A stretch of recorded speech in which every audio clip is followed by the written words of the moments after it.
kita akan mendengarkan kebenaran firman Tuhan. Saya berikan tema hari ini, aman sih tapi tidak siap. Ya. Aman sih cuma nggak siap gitu ya. Apanya yang aman, apanya yang nggak siap, kita belajar bersama hari ini. Haleluya. Baik, di akhir zaman ini Bapak Ibu Saudara, semua orang was-was ya, apa yang akan terjadi ke depan, apalagi ini yang akan terjadi ya. Banyak kekhawatiran, banyak kegelisahan.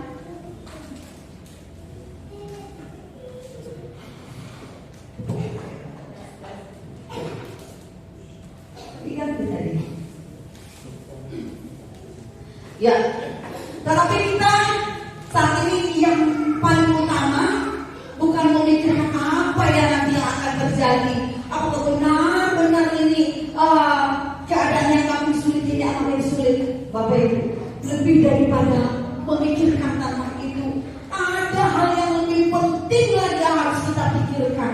Di mana nanti di akhir zaman akan banyak orang Kristen, orang percaya. Saya bilang orang percaya, bukan semua orang. Akan banyak orang percaya atau orang Kristen yang hatinya terguncang, ya. Harusnya orang Kristen hatinya teguh, ya kan? Hati yang kuat, tetapi nanti di akhir zaman akan banyak orang percaya yang hatinya terguncang, hatinya shock. Karena apa? Karena sebuah kalimat yang akan Tuhan ucapkan. Makasih.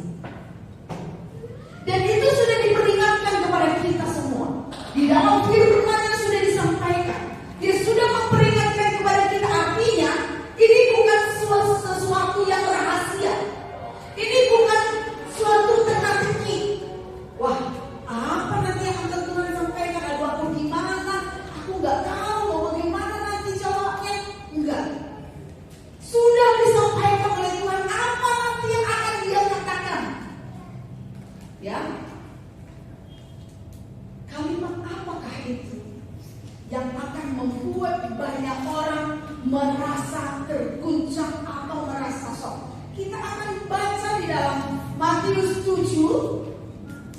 Matius 7. Kita buka Matius 7.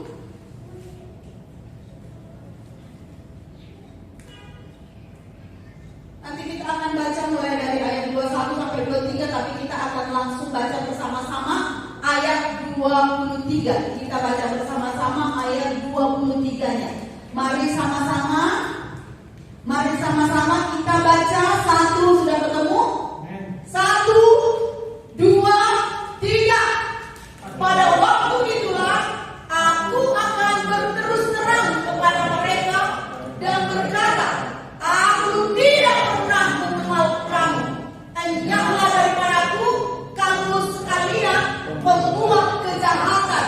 Ini Bapak Ibu, kalimat yang mana dikatakan aku akan dengan terus terang. Tidak lagi diperhalus kalimatnya, tidak lagi disampaikan dengan perumpamaan, tetapi akan dengan tegas, akan dengan jelas. Nanti di akhir zaman Tuhan akan berkata, aku tidak pernah loh ya. Betul nggak? Atau saya tambah-tambahin ya.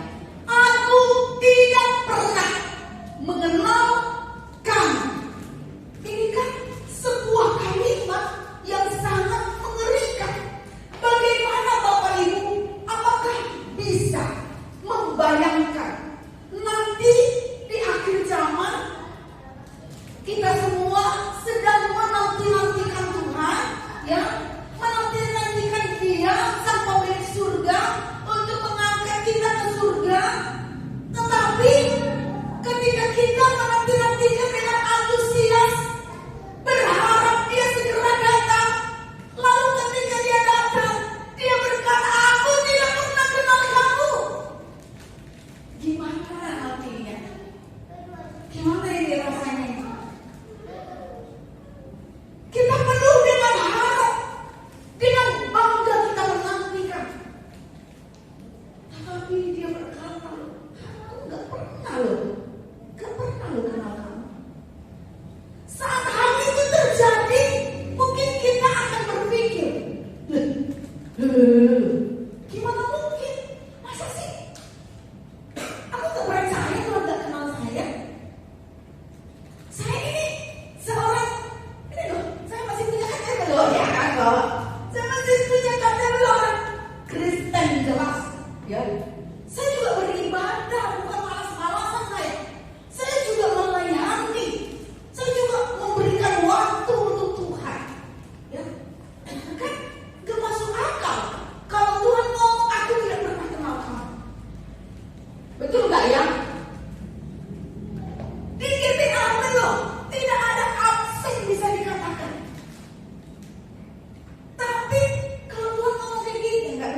Ya. Belum? Kita baca kita ada yang bawa kita. Hari Minggu enggak mau? Oh ya udah ada. 1, 2, 3. Pada hari terakhir banyak orang akan berseru kepadaku, Tuhan, Tuhan, bukankah kami bernubuat demi nama-Mu dan mengusir setan demi nama-Mu dan mengadakan banyak mujizat demi nama-Mu juga? Ini adalah orang-orang yang dipakai. Ini adalah orang-orang yang menunjukkan manifestasi kuasa Tuhan, yang melakukan mujizat, yang menyampaikan nubuat. Bukan orang yang beribadah hanya nonton, bukan Bapak Ibu. Tetapi dari ayat ini kita bisa melihat apa lagi yang kurang. Apa lagi yang kurang?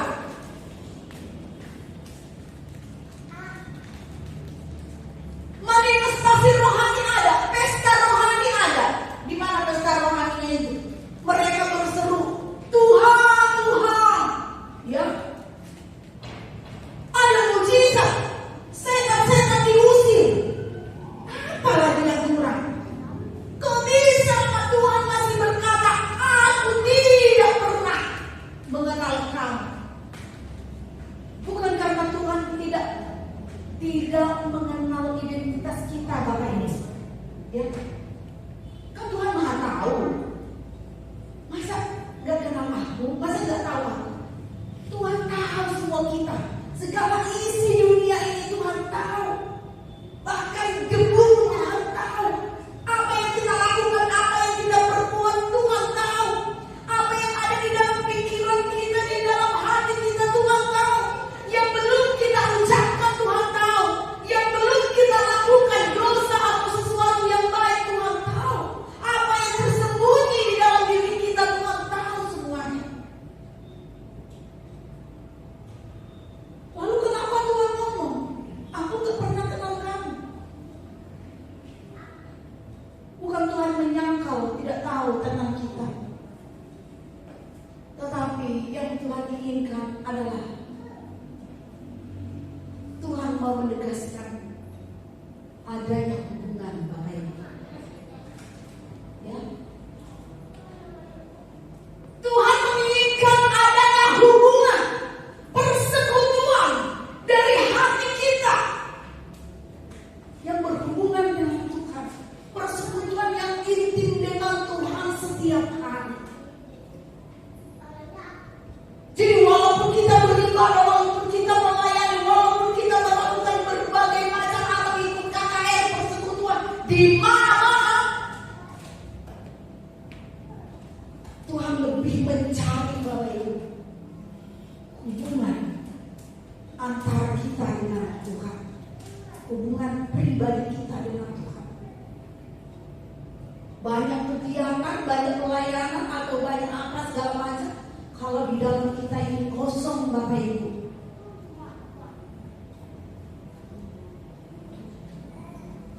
ini nanti yang akan kita dengarkan. Aku gak pernah kenal kamu. Ya. Kita ingat perumpamaan tentang 10 gadis. 5 gadis bijaksana dan 5 gadis apa? Bodoh. Kita buka dalam Matius 25. Matius 25.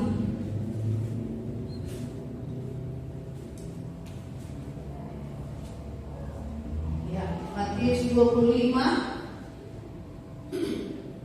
ayat pertama sampai 13 itu bicara tentang 5 gadis bodoh dan 5 gadis bijaksana. Saya percaya semua tahu tentang kisah ini, ya.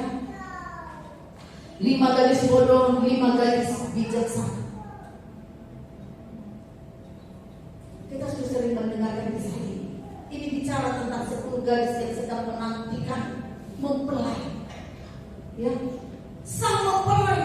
Mereka semua membawa pelita, tetapi 5 membawa cadangan minyak dibuli-buli, yang 5 lagi enggak. Ya, dan 5 gadis yang membawa cadangan itu nanti mereka bisa masuk ke perjamuan kawin bersama sang mempelai. Tetapi kita lihat dalam surga ayat 12 coba. Matius 25 ayat 12. Saya baca untuk kita semua. Di sana dikatakan, tetapi ia menjawab, aku berkata kepadamu, sesungguhnya apa? Sesungguhnya apa? Wow. Dia sedang menanti mempelai loh. Gimana sih rasanya? Mempelai loh. Kalau cuma kenal, ya kan? Contohnya saya nih. Saya bilang, saya kenal loh sama, gak usah ngomong ke Bapak Presiden. Saya kenal loh sama bupati di sini. Dia ngomong, oh kenal ya dengan saya, tapi maaf ya saya nggak kenal. Kita nggak terlalu sakit hati ya kan?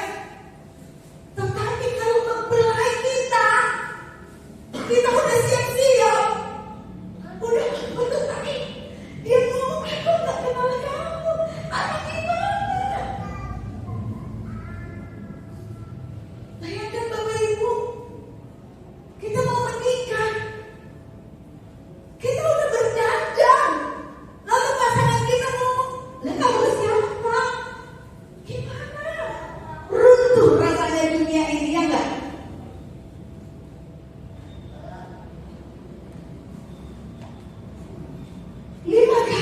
Yang bodoh, yang tidak mempersiapkan dirinya dengan begitu matang,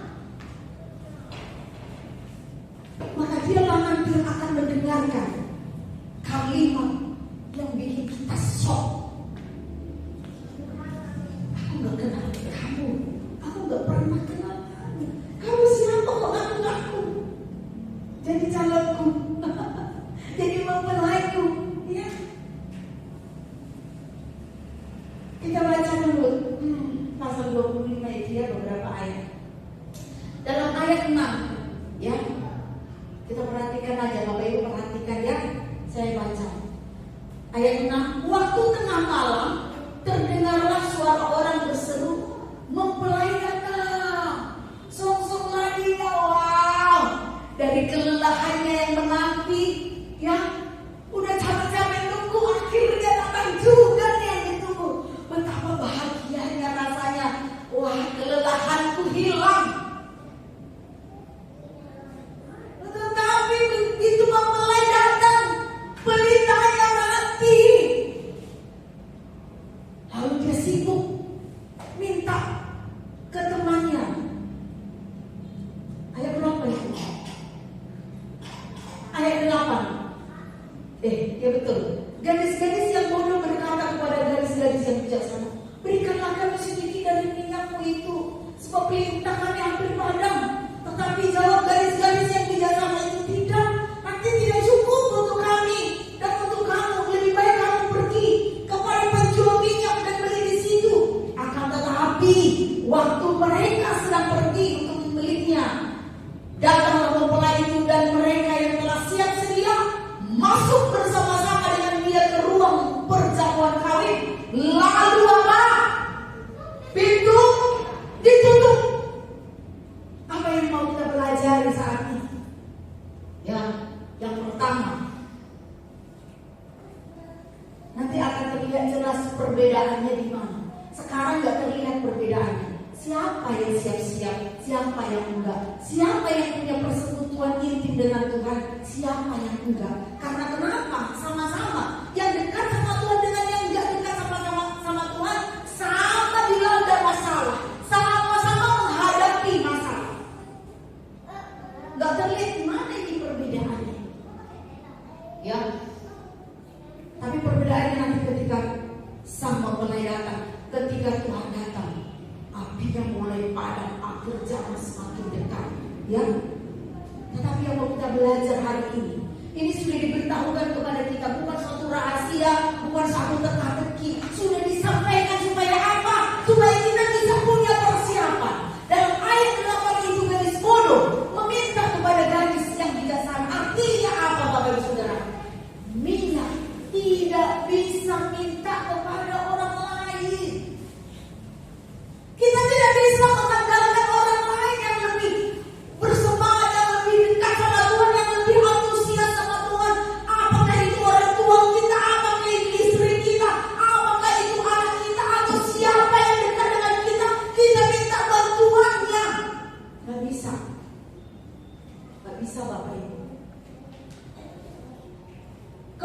apa lagi dikatakan di sana? Pergilah beli. Ya. Artinya apa? Kita tidak bisa mengusahakannya nanti. Kita tidak bisa mempersiapkannya nanti. Wah, nantilah kalau sudah semakin dekat akhir zaman, saya baru lebih sungguh-sungguh membangun hubungan dengan Tuhan setiap hari. Gak bisa nanti Bapak Ibu. Lalu kapan? Sekarang. Harusnya sejak kita lahir kan udah siap, udah mempersiapkan diri. Karena mempersiapkan itu tidak mudah. Buktinya apa? Di sini si gadis bijaksana ngomong apa? Kita perhatikan ngomongan si gadis bijaksana, dia bilang ayat 9. Tetapi jawab gadis-gadis dan bijaksana itu, tidak, nanti tidak cukup untuk kami. Artinya apa? Gadis yang bijaksana itu, yang dia persiapkan begitu rupa pun tidak cukup untuk dikeluarkan sedikit pun, untuk dibagi sedikit pun kepada yang lain. Tidak cukup, hanya untuk dia aja cukupnya. Jadi saat ini kita diingatkan, nanti nggak bisa persiapan Bapak Ibu. Harus sekarang.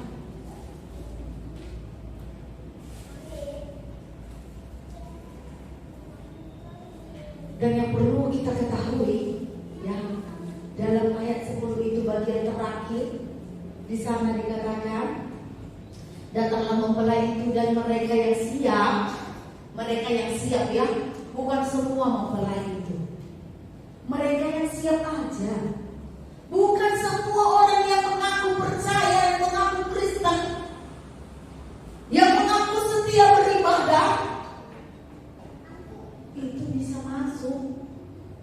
Yang siap aja. Dikatakan di sini apa? Masuk bersama-sama dengan dia ke ruang perjamuan. Lalu apa? Sama-sama dong yang kencang. Kok nggak mau baca kencang? 1, 2, 3, pintu. Supaya kita ingat, ada saatnya pintu ditutup. Itulah sebabnya persiapannya nggak boleh nanti-nanti. Ada saatnya pintu ditutup, artinya nanti ada saatnya tidak ada lagi anugerah, tidak ada lagi kesempatan habis Bapak Ibu. Ada waktunya. Sekarang masih ada. Mumpung masih ada, ayo kita sama-sama kumpulkan minyak kita. Minyak itu untuk apa sih? Tentu untuk menyalakan api,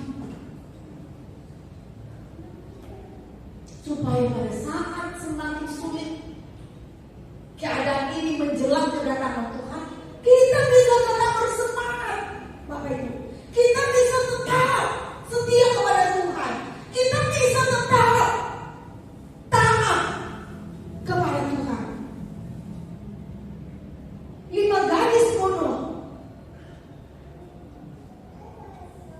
ini dikatakan, aku gak kenal. Seorang mempelai tidak dikenal. Inilah gambaran yang saya katakan sesuai dengan wujudnya aman. Bukan siap. Aman sih. Aman. Cuma tidak siap. Amannya di mana kok bisa ngomong aman? Kita kan tahu keselamatan itu hanya ada di dalam satu nama. Siapa namanya? Yesus. Hanya ada di dalam satu nama di kolong langit ini. Gak ada nama lain. Jadi yang mengaku saya orang percaya aman. Kita berada di jalan yang aman. Kita memilih jalan yang aman. Pasti menuju keselamatan. Ya, nggak kemana-mana itu. Tetapi orang percaya punya masalah jauh dari Tuhan. Nah, inilah namanya tidak siap. Aman sih, udah benar, aman, tidak diragukan lagi.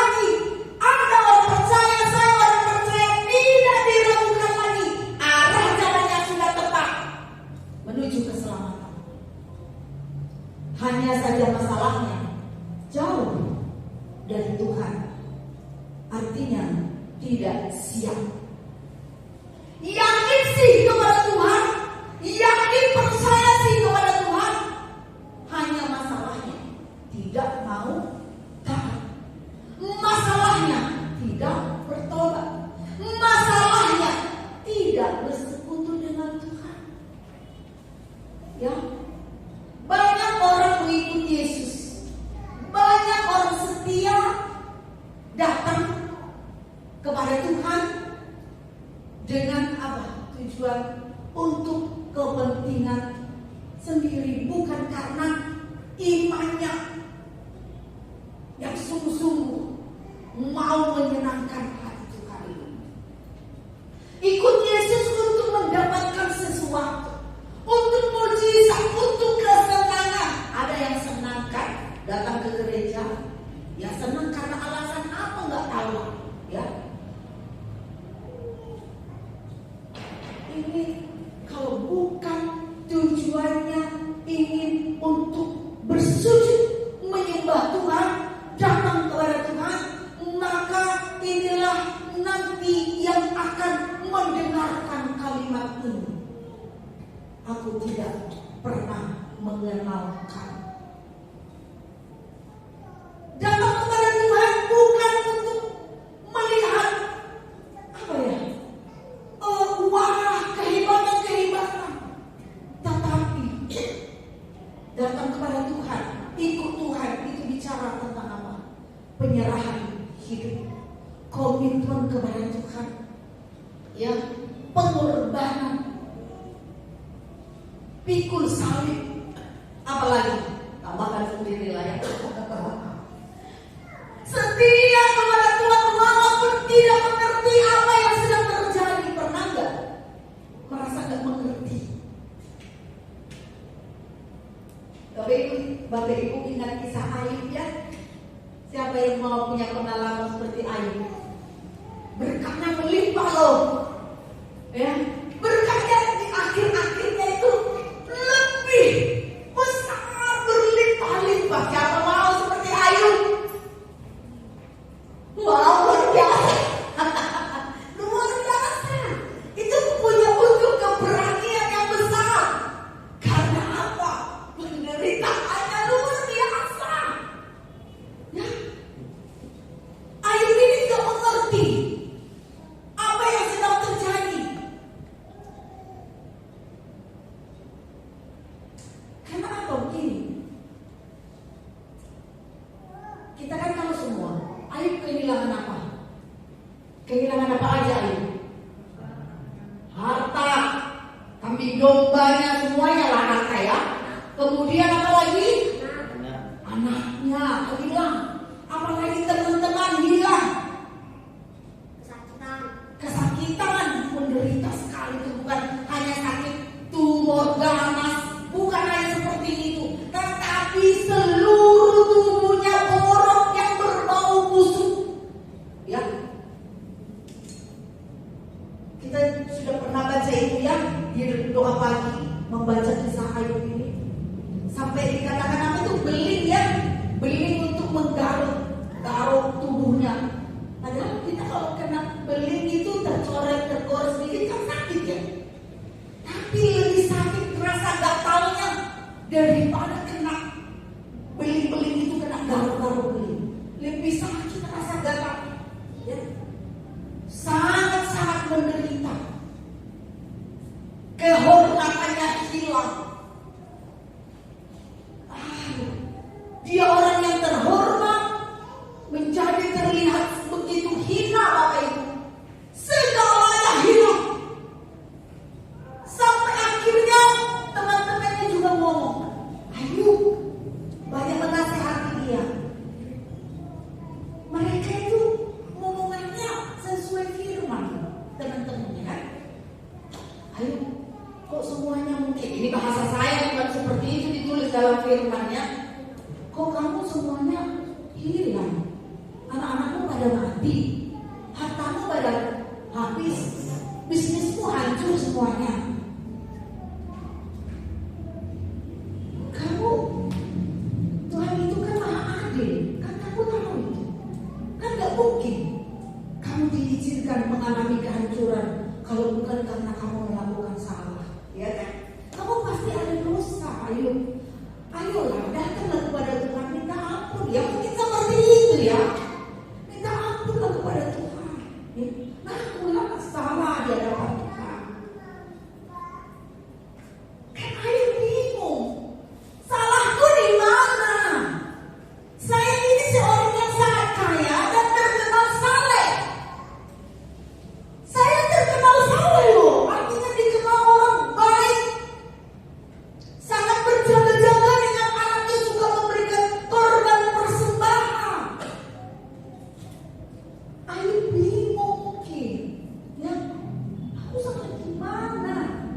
Sehingga dia mempertanyakan kepada Tuhan, di mana keadilan Tuhan? Harusnya kalau saya baik, saya takut kepada Tuhan, harusnya Tuhan menjaga saya dong, memagari saya, jangan sampai saya dipermalukan. Ada kan firman Tuhan, anak Tuhan tidak akan dipermalukan. Nah ini bukan hanya dipermalukan, hancur sudah hidup saya. Gak ada lagi yang tinggal. Yang tinggal hanya apa?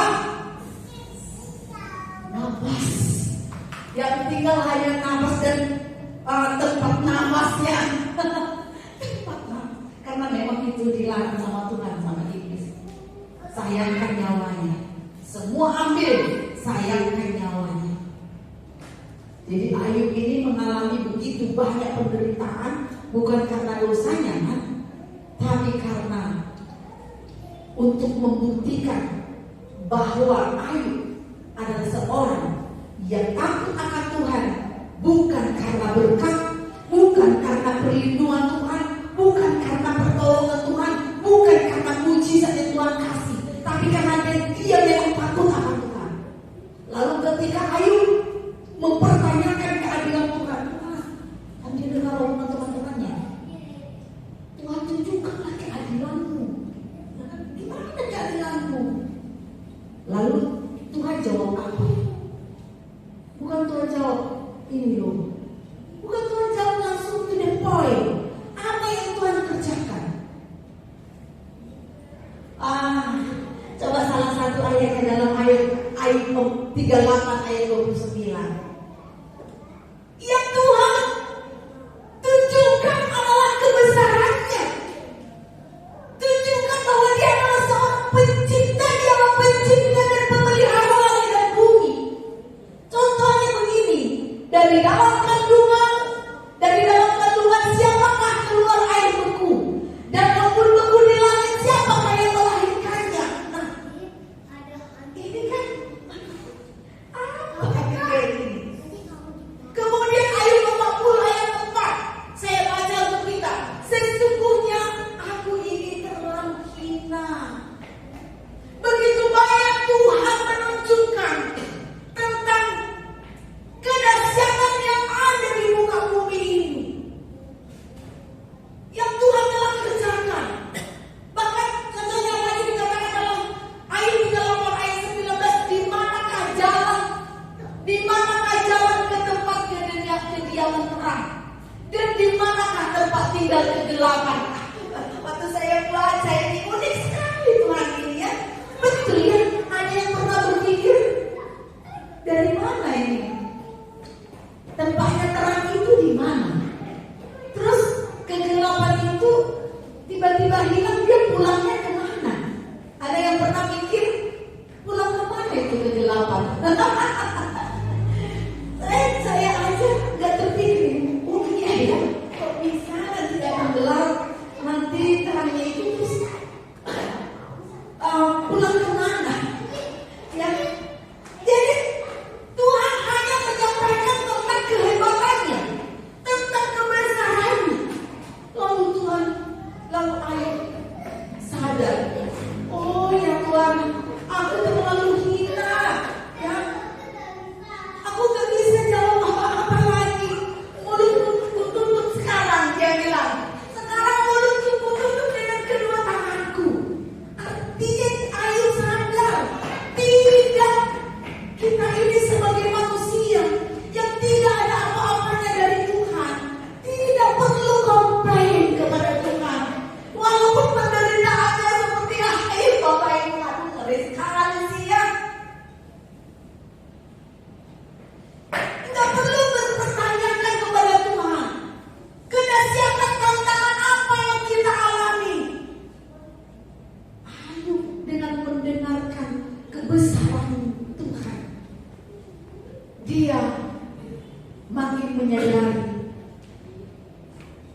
Dia berkata, hanya dari orang aku mendengar tentang Engkau, tetapi sekarang mataku sendiri memandang Engkau. Artinya apa? Walaupun Ayub seorang yang saleh, dia suka memberikan korban persembahan, dia takut kepada Tuhan, tetapi belum begitu mengenal betul. Jadi dalam penderitaan yang dialami oleh Ayub, yang Tuhan kerjakan adalah semakin menyingkapkan kepada Ayub siapa dia. Ketika Ayub begitu semakin tahu tentang Tuhan, maka dia semakin siap menerima segalanya. Wah, ini luar biasa sekali. Jadi Bapak Ibu Saudara, mari jemaat Tuhan, kita lebih giat lagi membangun hubungan dengan Tuhan.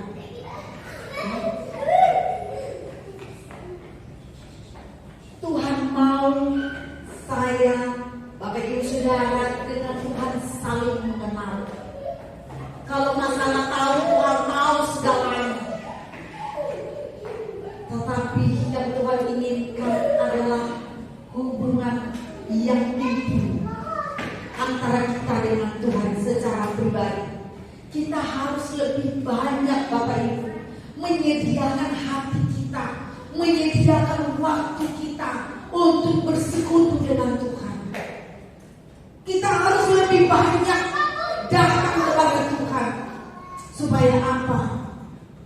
Untuk mempersiapkan diri kita supaya nanti kalimat yang disampaikan oleh Tuhan nanti, aku tidak mengenalkan, bukan untuk saya dan bukan untuk Bapak Ibu Saudara. Amin.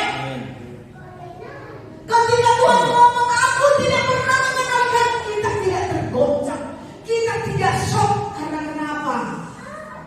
Tujuan kalimat itu bukan untuk saya dan bukan untuk Bapak Ibu Saudara.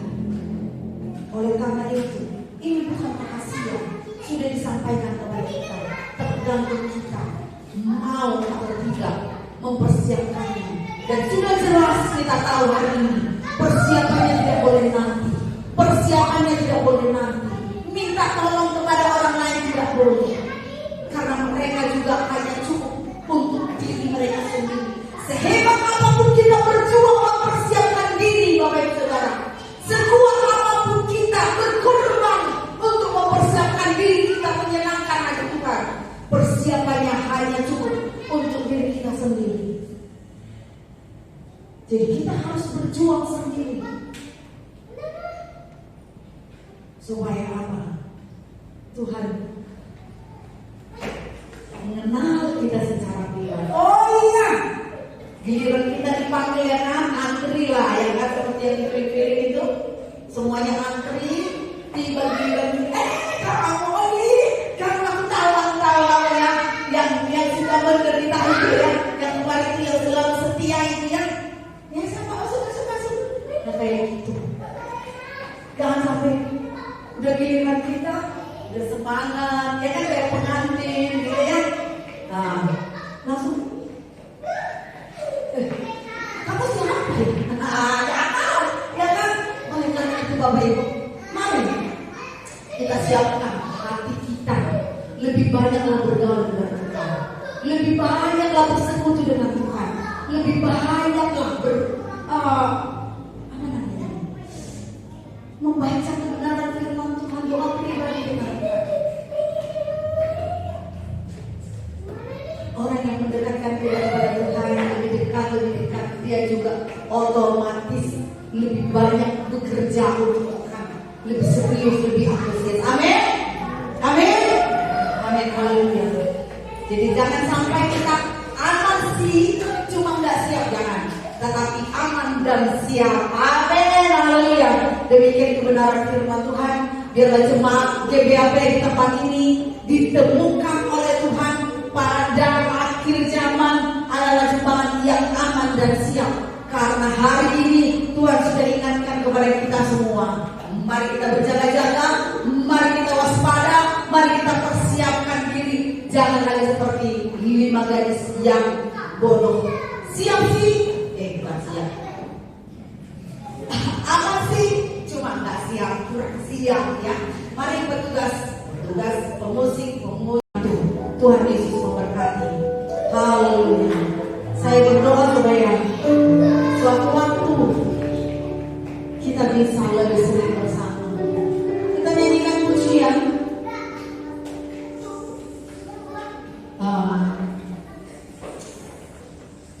Yesus kami puja. Yang pertama, jangan dari sukacita aja. Kaulah kuatku. Biar kita lebih semangat mempersiapkan diri kita. Amin. Haleluya. Biar waktu ini menjadi perkataan iman kita kepada Tuhan.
Tuhan, supaya ketika kedatanganmu Engkau mendapati kami semua siap.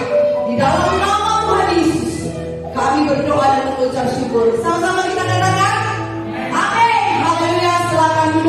Yesus memberkati.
jam 7 malam, lalu hari Minggu pagi jam 9 malam ada sekolah Minggu, lalu kemudian ibadah raya jam 5 sore. Tuhan, kita masuk minggu di mana kita dari yang Bapak Ibu yang merayakan Imlek,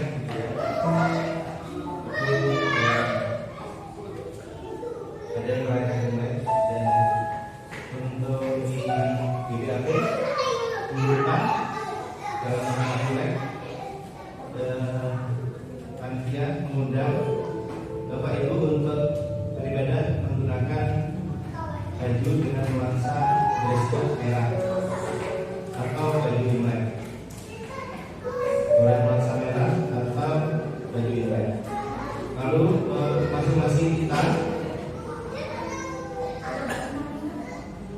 kalau tidak punya merah tetap beribadah ya, jangan tidak punya merah kalau tidak ibadah. Tetap kalau misalnya tidak punya merah, yang penting di situ ibadah tetap. Jangan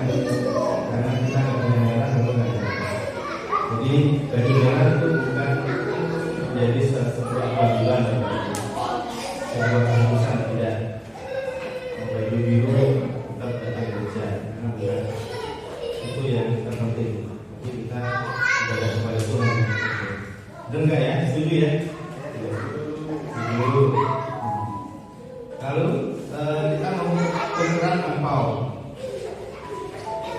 Bapak Ibu masing-masing bisa membawa angpau dari pesan dari panitia. Minim isinya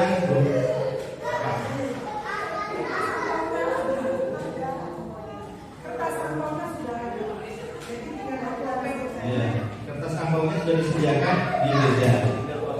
Jadi tinggal isinya minim 20.000 dari panitia.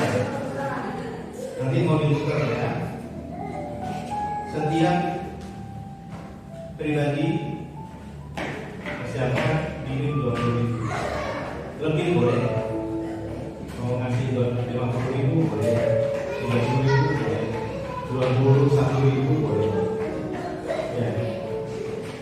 Terus undang teman-teman seluruhnya. Semua kita diundang untuk datang ibadah. Jadi memang semuanya diundang ya, tidak ada yang tidak diundang karena ibadah raya ya. Masa ibadah raya Imlek terus diundang sebagian. Semua diundang, semua datang kita. Mau bajunya hijau, putih, merah, semua datang. Ya. Setiap kita diimbau untuk bawa angpau minim 20.000. Kalau nggak ada 20.000, tetap datang aja, nggak usah nunggu, nggak terlalu inti gitu. Ya, tetap datang. Baik, demikian pengumuman dari kami. Semuanya itu hanya untuk biar ada suasana baru saja. Kalau ibadahnya ya tetap ibadah kepada Tuhan. Seperti itu. Baik, terima kasih untuk perhatiannya. Untuk doa berkat sesaat.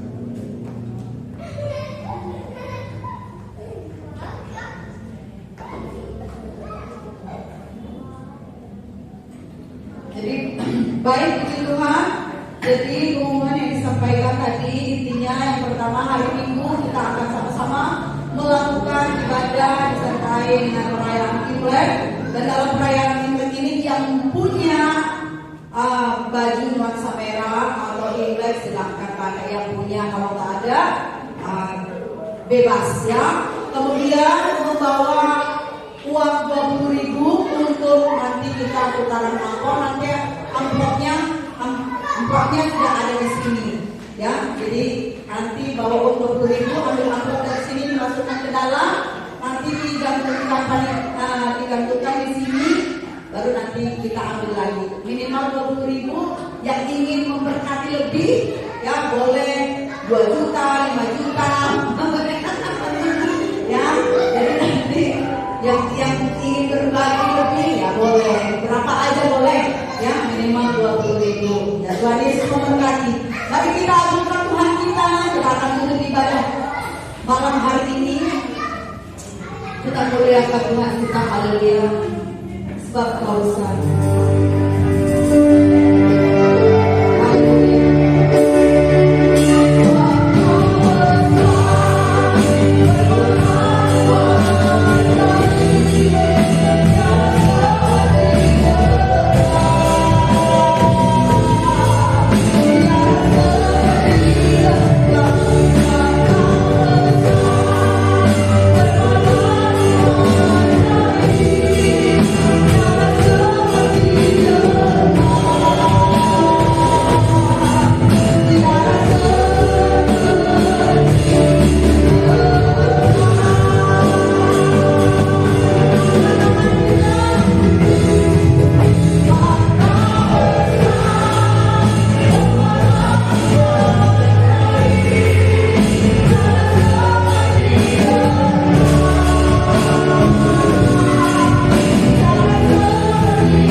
Terima kasih untuk anugerah yang Kau berikan kepada kami, kesempatan hidup yang Kau berikan kepada kami, dan kebaikan-kebaikan yang telah Kau berikan kepada kami, sehingga kami boleh menikmati kemurahan Tuhan lewat berkat-berkat yang kami terima sepanjang minggu yang lalu, dan juga untuk sepanjang minggu ke depan. Kami mengucap syukur kepadamu, Engkau telah menyediakan yang kami perlukan, baik perlindungan, baik keamanan, baik penyertaan-Mu, baik kekuatan, kesehatan. Engkau telah sediakan bagi kami semua. Kami mengucap syukur kepadamu dan kami terima hari ini di dalam nama Tuhan Yesus. Terima kasih untuk berkat atas seluruh jemaat-Mu, untuk keluarga mereka, untuk usaha mereka yang telah Kau berkati, pekerjaan mereka yang telah Kau berkati. Dalam nama Yesus kami mengucap syukur kepadamu, dan kami terus berdoa kepada Tuhan, biarlah berkat-Mu terus mengalir di dalam nama Tuhan Yesus. Terima kasih Bapa, berkati juga jemaat Tuhan yang tidak bisa hadir pada malam hari ini. Tangan kasih-Mu menjamah kehidupan mereka, sehingga mereka juga merasakan kasih-Mu damai di dalam nama Yesus. Berkati anak-anak-Mu yang sudah ambil bagian dalam melayani hari ini. Tambahkan sukacita dalam melayani, tambahkan pengenalan akan Tuhan dalam melayani, dan tambahkan keseriusan untuk membangun hubungan dengan Tuhan, supaya semakin hari kami semakin mengenal Tuhan yang Allah yang kami kenal di dalam nama Tuhan Yesus. Terima kasih Bapa, haleluya. Kami berdoa ibadah hari Minggu, kami akan bersama-sama merayakan Minggu Tamat ini, biar kami boleh merayakan dengan sukacita dan persiapan yang dilakukan. Tuhan memberkati, Tuhan menolong di dalam nama Yesus. Mari jemaat Tuhan arahkan hatimu kepada Tuhan kita. Kita akan terima berkat dari Bapa kita, sumber segala berkat, dalam nama Tuhan Yesus. Haleluya. Terima kasih. Haleluya. Haleluya. Haleluya. Haleluya. Allah yang maha besar menyertai Engkau, kekuatannya yang luar biasa mendampingi Engkau di dalam nama Tuhan Yesus Kristus. Dalam nama Yesus Kristus, dalam nama Yesus dipagarinya kehidupanmu, dijauhkannya dari segala yang jahat di dalam nama Tuhan Yesus. Dilindunginya Engkau kepada Engkau melangkah, dan dicurahkannya rohnya atasmu, dan damainya melingkupi seluruh kehidupanmu. Hati dan pikiran terpaut kepadanya di dalam nama Tuhan Yesus Kristus.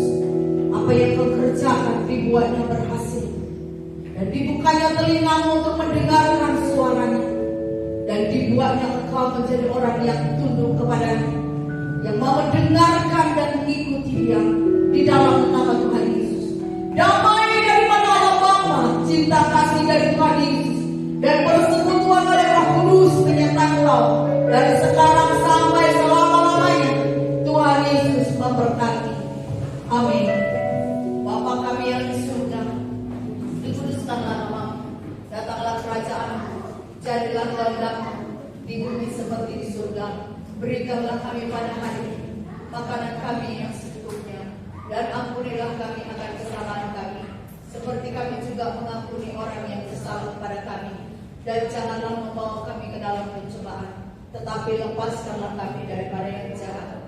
Karena Engkau-lah yang punya kerajaan dan kuasa dan kemuliaan sampai selama-lamanya. Amin. Tuhan Yesus memberkati.